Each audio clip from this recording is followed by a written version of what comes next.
कभी सोचा है कि हमारे चारों ओर की ये जो दुनिया है, ये जंगल, ये तालाब, ये मैदान, ये सब असल में काम कैसे करते हैं? ये सिर्फ पेड़ पौधों और जानवरों का एक जमावड़ा नहीं है, बल्कि ये तो अपने आप में एक पूरी दुनिया है। तो आज हम इसी दुनिया के अंदर की एक और दुनिया को समझने की कोशिश करेंगे, जिसे कहते हैं इकोसिस्टम, यानी कि पारिस्थितिकी तंत्र। जरा एक घने जंगल की इस तस्वीर को देखिए। पहली नजर में कितना शांत और ठहरा हुआ लगता है ना? लेकिन सच तो यह है कि यहां हर पल, हर सेकंड एक अदृश्य नाटक चल रहा है। एक ऐसा नाटक जहां हर किरदार, चाहे वो एक छोटा सा कीड़ा हो या एक बहुत बड़ा पेड़, सब एक दूसरे से जुड़े हुए हैं। तो चलिए आज इस नाटक के किरदारों और इसकी कहानी को करीब से जानते हैं। तो सवाल ये उठता है कि इस अदृश्य दुनिया, इस पूरे सिस्टम को हम आखिर कहते क्या हैं? इसी को वैज्ञानिक भाषा में पारिस्थितिकी तंत्र या इकोसिस्टम कहा जाता है। अब देखिए, इसका मतलब बहुत ही आसान है। किसी भी जगह पर मौजूद सभी जीवित चीजें, मतलब पेड़, जानवर, बैक्टीरिया और वहां मौजूद सभी निर्जीव चीजें, जैसे कि पानी, धूप, चट्टानें, मिट्टी, जब ये सब एक दूसरे पर निर्भर होकर एक सिस्टम की तरह काम करते हैं, तो बस उसी को इकोसिस्टम कहते हैं। ये बिल्कुल एक टीम की तरह है, जहां हर खिलाड़ी की अपनी एक खास जगह और अहमियत है। तो फिर देर किस बात की? चलिए इस टीम के खिलाड़ियों से मिलते हैं।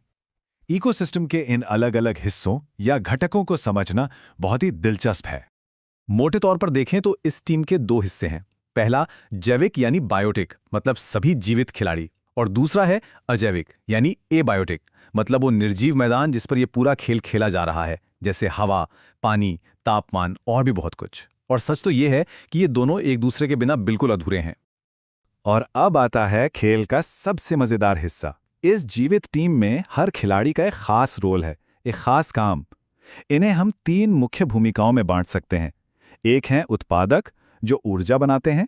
दूसरे हैं उपभोक्ता, जो उस ऊर्जा का इस्तेमाल करते हैं।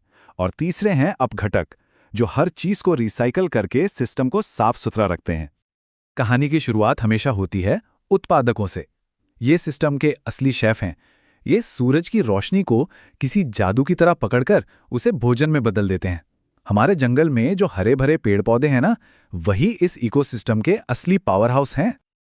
अच्छा, शेफ ने खाना तो बना दिया, पर कोई खाने वाला भी तो चाहिए, है कि नहीं? यहीं पर आते हैं उपभोक्ता।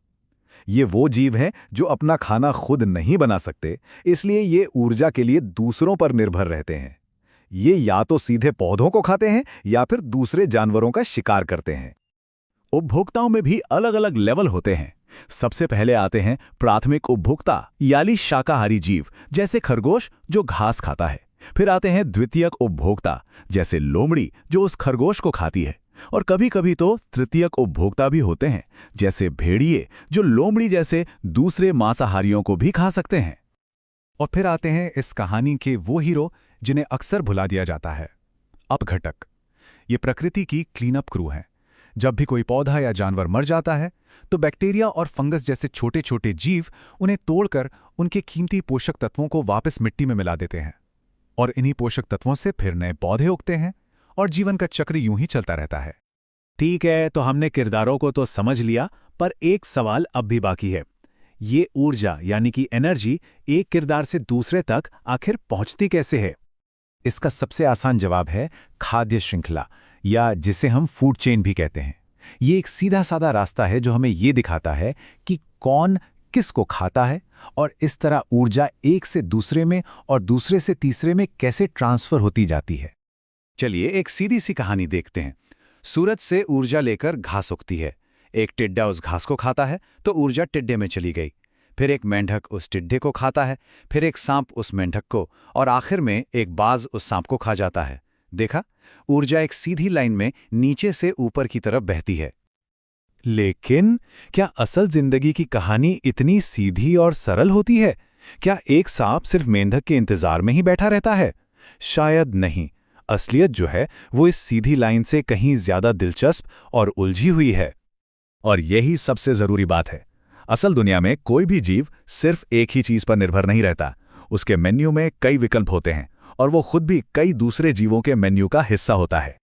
तो जब ये खाने की सीधी साधी लाइनें एक दूसरे से जुड़ती हैं, एक दूसरे को काटती हैं और आपस में उलझ जाती हैं तो एक ज़्यादा सच्ची, एक ज़्यादा असली तस्वीर हमारे सामने उभर कर आती है।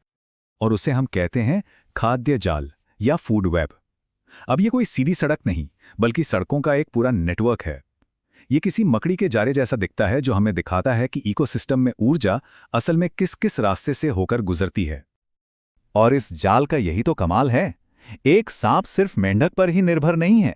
अगर उसे मेंढक न मिले तो वो चूहा या खरगोश भी खा सकता है।